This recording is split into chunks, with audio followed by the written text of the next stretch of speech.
तो फिल्म की शुरुआत होती है। हम एक आदमी को देखते हैं जो कि एक इंश्योरेंस ब्रोकर था। उसका नाम एलन होता है, जो अपने कंप्यूटर पर वीडियो गेम खेलने में मसरूफ था। तभी उसकी वाइफ मैरी की कॉल आती है। वो उसको याद दिलवाती है कि आज उन लोगों ने नया घर देखने जाना था। अब एलन जल्दी से अपना काम खत्म करता है और घर देखने निकल गया था, जहाँ पर मैरी एक एजेंट के साथ नए घर के पास उसका इंतजार कर रही थी। एलन के वहाँ पर पहुँचते ही एजेंट इन्हें घर दिखाना शुरू करता है। सबसे पहले वो इन्हें लिविंग रूम, फिर किचन और बेडरूम दिखाता है। तभी मैरी की नजर बेडरूम की बालकनी से बाहर जाती है, जहाँ पर वो एक पुरानी गाड़ी को देखती है। एजेंट कहता है फिक्र नहीं करें, मैं इससे पहले जब आप लोग शिफ्ट होंगे इसको पहले यहाँ से हटवा दूंगा। जिसके बाद वो उस घर को बड़े ही गौर से देखने लगते हैं। एलन अभी भी कंफ्यूज था कि उसे ये घर लेना भी है या नहीं, क्योंकि उनके मुताबिक ये घर बहुत बड़ा था। एजेंट जब ये देखता है तो उसे लगने लगा था कि शायद ये लोग घर नहीं खरीदेंगे। इसलिए मैरी और एलन को वो अब इस घर के राज के बारे में बताता है। कहता है इस घर का एक बहुत गहरा राज है, घर की एक खासियत है जो दुनिया के किसी घर में नहीं होगी। इतना कहकर वो एलन और मैरी को इस घर के बेसमेंट में एक गड्ढे के पास ले जाता है, जिसे देखकर मैरी कहती है क्या ये तुम हमें यहाँ पर दिखाने लाए हो। वो एजेंट कहता है देखिए, इसको सीवरेज मत समझें, ये इस घर का खुफिया रास्ता है और इसकी खासियत जानने के लिए आप दोनों को मेरे पीछे आना होगा। ऐसा कहकर वो एजेंट उस गड्ढे में चला जाता है, मगर मैरी जाने से मना कर देती है, जबकि एलन उस एजेंट के पीछे चला गया था।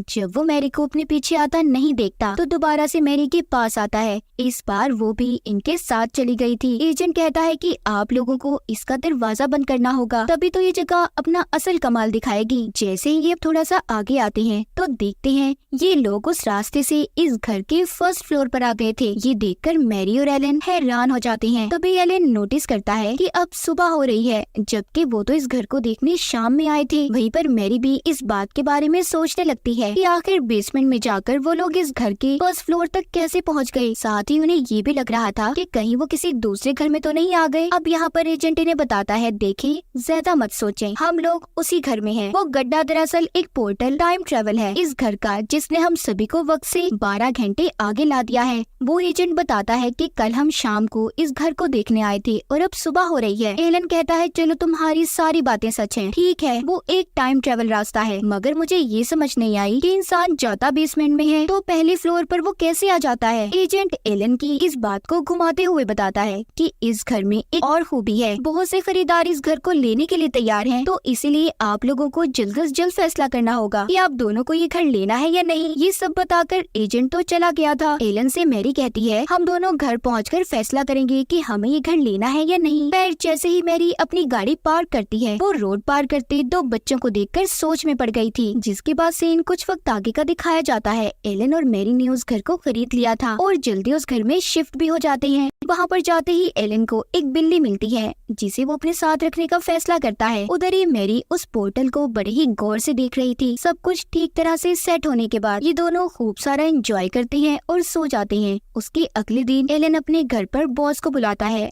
जिसके साथ उसकी दोस्त भी थी। तभी एलन के बॉस की नजर वहीं पर खड़ी हुई पुरानी गाड़ी पर पड़ती है, जिसको एजेंट ने अभी तक वहाँ से नहीं हटवाया था। एलन के बॉस को गाड़ियों का बहुत शौक था। वो कहता है एलन तुम इस गाड़ी को ठीक करवा कर इस्तेमाल करो, क्योंकि ये अच्छा मॉडल है। एलन अपने बॉस की इन बातों पर ज्यादा ध्यान नहीं देता, क्योंकि उसे गाड़ियों में ज्यादा दिलचस्पी नहीं थी। इसी बीच बॉस की दोस्त एलन से मैरी के बारे में पूछती है। कहती है जब से हम तुम्हारे घर पर आए हैं हमें मैरी नजर नहीं आई और न हमसे वो मिली है। एलन जवाब देता है कि हाँ मैरी इधर ही घर के अंदर है। वहीं पर हम दूसरी तरफ मैरी को उसी टाइम पोर्टल से निकलता हुआ देखते हैं, जो पिछली रात उसके अंदर गई थी और अब जाकर वो बाहर आती है। जिसके बाद वो सबसे मिलने आती है और ये कहती है कि मैं नहा रही थी। रात को सब खाना खाते हैं। इधर ही एलन का बॉस यहाँ पर सबको अपने एक राज के बारे में बताता है। कहता है अभी मैंने अपना इलेक्ट्रॉनिक ट्रांसप्लांट ऑपरेशन करवाया है, जिसको मैं अपने फोन से कंट्रोल कर सकता हूँ और ये एक मेरा राज है जो मैं आज सबको बता रहा हूँ। ये बातें सुनकर एलन का भी दिल करता है कि वो भी अपने घर के राज के बारे में अपने बॉस को बताए, मगर मैरी उसे रोक लेती है। वो नहीं चाहती थी कि उनके घर का राज किसी को भी पता चले। दरअसल जब उस एजेंट ने बताया था कि टाइम ट्रेवल के अलावा इस घर में एक और खूबी है, तो उसने ये कहा था जो भी उस पोर्टल में जाकर वापस आएगा उसकी उम्र 3 दिन घट जाएगी, यानी कि 3 दिन पीछे चली जाएगी, मतलब कि वो जवान नजर आएगा। और यही वजह थी कि मैरी ने एलन को ये घर लेने पर मजबूर किया था, ताकि वो दोबारा से जवान हो सके।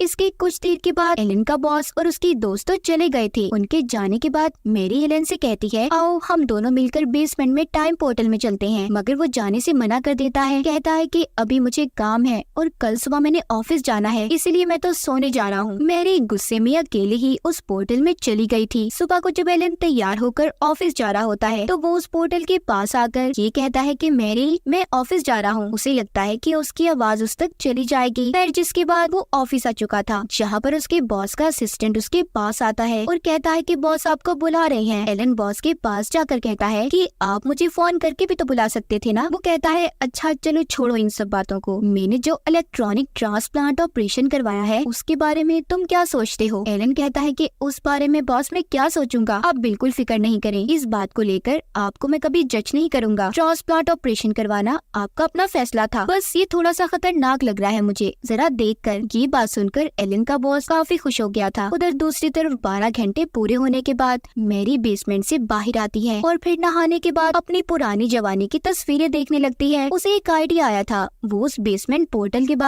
आने के रास्ते पर एक शीशा लगा देती है ताकि वो उसमें से जब भी निकले ये देख पाए कि उसकी उम्र कितनी कम हुई है, वो कितना जवान हुई है। इसके बाद फिर से वो उस पोर्टल में चली जाती है ताकि जल्दी जवान बन सके। उसी रात एलन का बॉस अपनी दोस्त से बातें करते हुए कहता है, मुझे लगता है कि एलन की बीवी मेरी इस ऑपरेशन से खुश नहीं है, उसने इस बात का सही से मुझे कोई जवाब भी नहीं दिया था। उसकी दोस्तों से समझाती है, छोड़े हमें क्या लेना देना इस बात से। उधर मैरी अपने घर में रात को जो पोर्टल से बाहर आती है वो देखती है उसका हस्बैंड एलन ऑफिस से आकर सो चुका था। मैरी एलन को जगाती है और उससे पूछती है, मुझे देखो मुझ में कोई फर्क नजर आया, मैं उस टाइम पोर्टल में 3 दफा गई, यानी कि मेरी उम्र 3 दिन कम हो जानी चाहिए थी ना। एलन कहता है, मैरी ऐसा कुछ नहीं है, तुम मुझे पहले जैसी नजर आ रही हो। मैं जब ऑफिस से घर आया तो मैंने उसी बिल्ली को उस पोर्टल के पास कुछ अजीब सी आवाजें निकालते हुए देखा जो हमने घर पर रखी हुई है। उसे बोलते हुए देख ऐसा लग रहा था कि जैसे वो हमें किसी खतरे के बारे में बता रही हो। मुझे बहुत डर लग रहा है, हमें उस पोर्टल को हमेशा के लिए बंद कर देना चाहिए। मैरी कहती है, नहीं ऐसा नहीं कर सकते तुम, मुझे लगता है अकेले रह रहकर तुम्हारा दिमाग कुछ फालतू की सोचें सोचने लगा है। इतना कहकर वो फिर बेसमेंट के पोर्टल में चली जाती है। अब जब अगले दिन वो बाहर आती है मगर तब भी उसे अपने अंदर कोई फर्क नजर नहीं आया था। उधर ऑफिस में एलन जब अपने बॉस से किसी काम के सिलसिले में मिलता है तो उसका बॉस इस बात पर ज्यादा ध्यान नहीं देता और उसे अपने साथ शूटिंग प्रैक्टिस के लिए ले गया था, जहाँ पर गन को चलाते ही उसका झटका लगने की वजह से एलन का बॉस नीचे गिर जाता है। बाद में गाड़ी में बैठकर बॉस एलन से कहता है, मुझे लगता है कि झटके की वजह से मेरे ट्रांसप्लांट में कोई खराबी आ गई है, मुझे इसलिए जापान जाना होगा क्योंकि मैंने वहीं से ऑपरेशन करवाया था। बॉस यहाँ पर अपना सारा काम एलन को समझा देता है और साथ ही अपने घर की चाबियां भी दे देता है। कहता है कि ये जाकर मेरी दोस्त को दे देना कि कभी अगर उसका दिल किया तो वो मेरे घर पर रहने आ सकती है। यहाँ पर बॉस की बात को मानते हुए एलन उसकी दोस्त के पास घर की चाबियां देने चला गया था। उधर दूसरी तरफ मैरी दूसरी बार भी उस पोर्टल से आने के बाद अपने चेहरे में कोई फर्क नहीं देख पाती, तो उसे अब इस पोर्टल पर शक होने लगा था। इसीलिए वो किचन से एक सड़ा हुआ सेब लेकर वापस से पोर्टल के अंदर जाती है। वो एक एक्सपेरिमेंट तजुर्बा करना चाहती थी। उसका प्लान ये था कि अगर वो पोर्टल वाकई जवान करता है तो इस फल को भी वो पहले की तरह ताजा कर देगा। इसमें ये चीज साबित हो जाएगी कि पोर्टल अच्छे से काम करता है या नहीं। एलन जब घर आता है तो उसे मैरी का लिखा हुआ नोट मिलता है